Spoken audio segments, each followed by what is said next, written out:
Did you ever wonder about why it is that you are so very different than everybody else around you? Why it is that your parents might have different jobs than those of your friends' parents? The real question is, do we think this is fair? Raise your hand if you think that this is something that's fair. Okay, hands down. That's called problems. I want to tell you guys about a story. For some of you, maybe you've heard it before. There was once a very old man, and this particular man was extremely frugal with his money. He was cheap. And towards the end of his life, his days were numbered.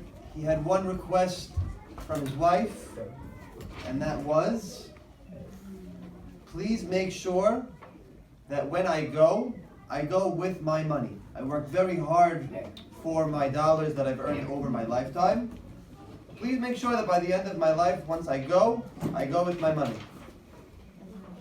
So his wife is perplexed with this request, not really sure what to do and how to oblige.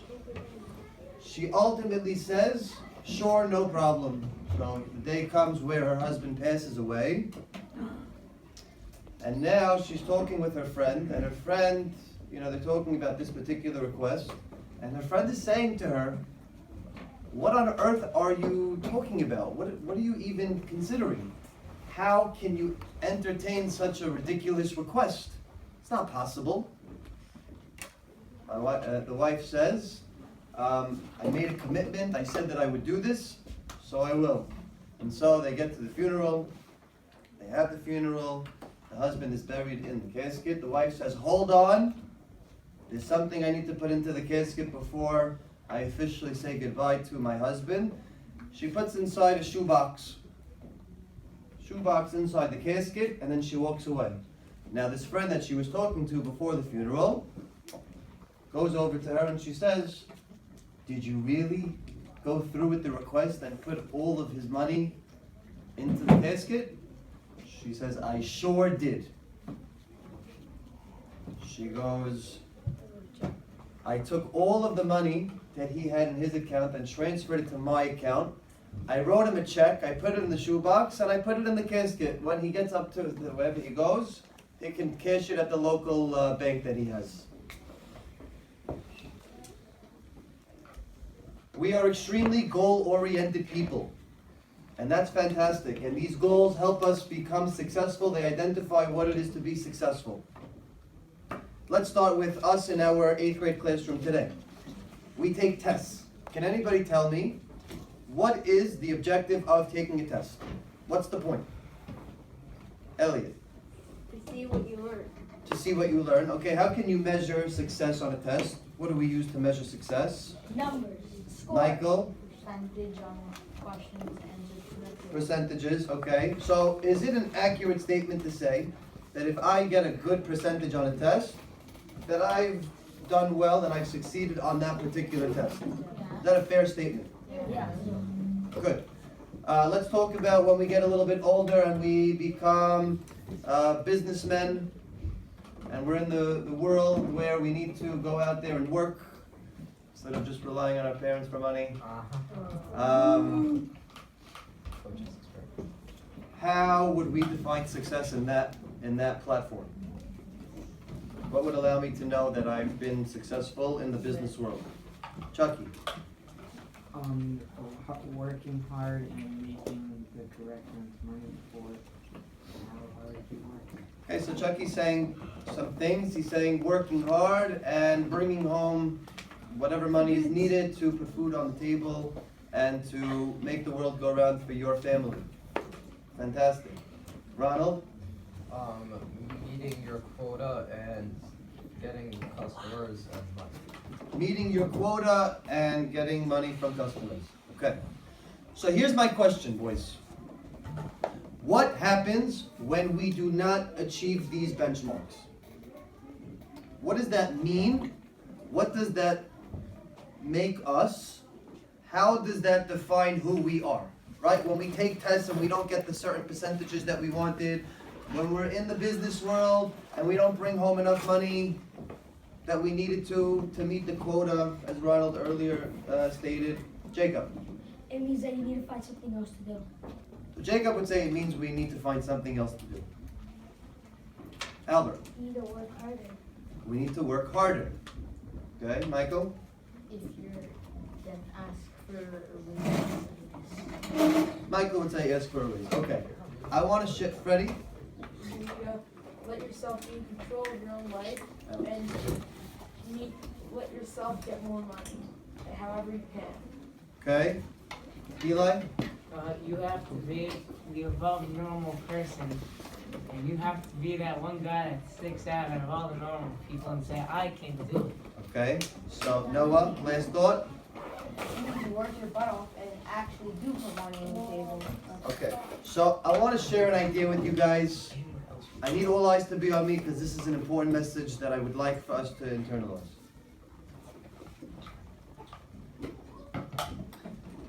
I think we mean well, and I think we are well intended when it comes to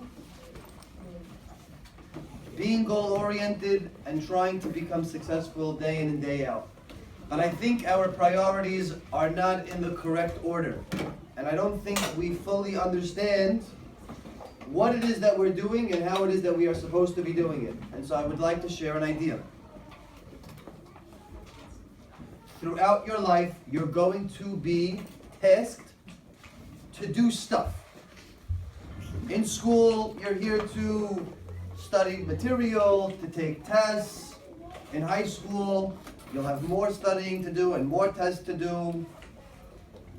When you become parents, when you become a father, you'll be tasked with the opportunities and the privilege to put food on the table, to teach your children, to do all sorts of stuff.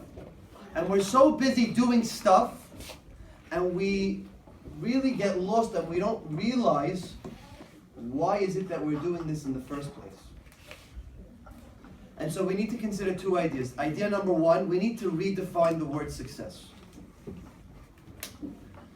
Because success to me is very different than the definitions that you guys provided earlier on.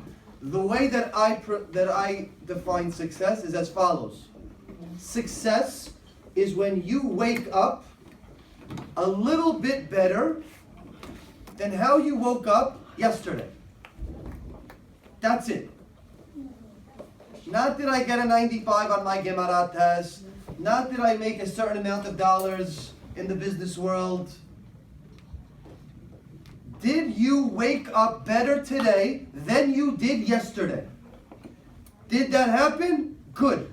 That was a successful day. And that's something that you can rely on, that will always be available to you to be successful. Because at a certain point, if I could never reach the 95, then by definition, I will always be a failure day in and day out. You have the potential to be a failure every single day for the rest of your life if you never get to that benchmark that you've set out for yourself. But that doesn't mean that it's not achievable. It just means that the priorities we have in order to get there are not helping us to maximize our efforts to get to that level. So you want to become successful, you want to be able to make a certain amount of dollars, put food on the table, get certain percentages on your tests. Redefine the word success. Get better today than you were yesterday. Because if you do it for enough times over a certain body of time, you will get there. And number two, I want us to focus on how it is we do what we do, rather than what it is that we do what we do. So for example, you're going to take tests, you're going to work in the business world, you're going to involve yourself with friends and with family and with all these things. My suggestion would be, my position would be, that what we do is not as important as opposed to how we do. Let's go back to the original question that I had for you. You are uniquely different than every single person around you on the planet. There's a reason for that. I firmly believe that there's a very, very important reason for that. And that is, you want to know why?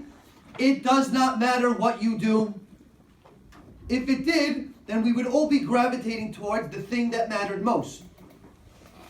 But you don't have to be a doctor to be successful. You don't have to be a teacher to be successful. You can be whatever it is that speaks to you, that you are talented in. It's just a matter of how you do it. And all of these positions have within them the ability to do them a successful way. So the questions are, not did I reach that certain benchmark that I set out for myself. The question is, was I honest? Was I devoted? Was I somebody who had integrity? Was I passionate? Was I somebody who was careful or careless? All of these things that go into doing what we do can be transferred to everything in life. So do you want to be successful? Do you want to find happiness in life? Do two things. Number one, redefine the word success. Who can recall for me what the definition of success is? Jacob? Waking up better than you did yesterday. Waking up better today than you did yesterday. You did that, that's a good day. Keep doing it over and over and over and over again. And then number two, focus on how you're doing, not what you're doing. What you're doing is just an opportunity to do. Because today, maybe it's studying for a science test. Tomorrow, or in 10 years from now, it could be making a huge presentation at work to get a job promotion. Your 8th grade science test will not help you get the job promotion. You cannot go to your future employer in 10 years from now and say, you know why I deserve the job promotion? Because in 8th grade I got a 98 on my science test. I deserve it, no? No, they'll laugh at you. They'll say, what are you talking about? But how you do what you do today with the science test, were you honest or did you cheat to get that grade? Were you careful and paid attention to the details? Or were you careless and just rushed to get through the test because how long could I write for? My hand hurts. How you do what you do is transferable. It goes all places in your life. What you do stays in that moment. So who in this room wants to be successful? Or who in this room wants to just keep focusing on what I do and just trying to achieve that? Because if history is a good indication as to what it is that you'll do to achieve these things, we're going to cut corners. And when it comes down to the opportunity, when I take a science test, if I can easily access the answers, maybe I'll just do that. It's much easier. Why not? If I can complete an assignment by copying my friend's notes, why not? It's easier. I don't want to put in the work. I just got to get the test done. I got to get the work done. Focus on how you do.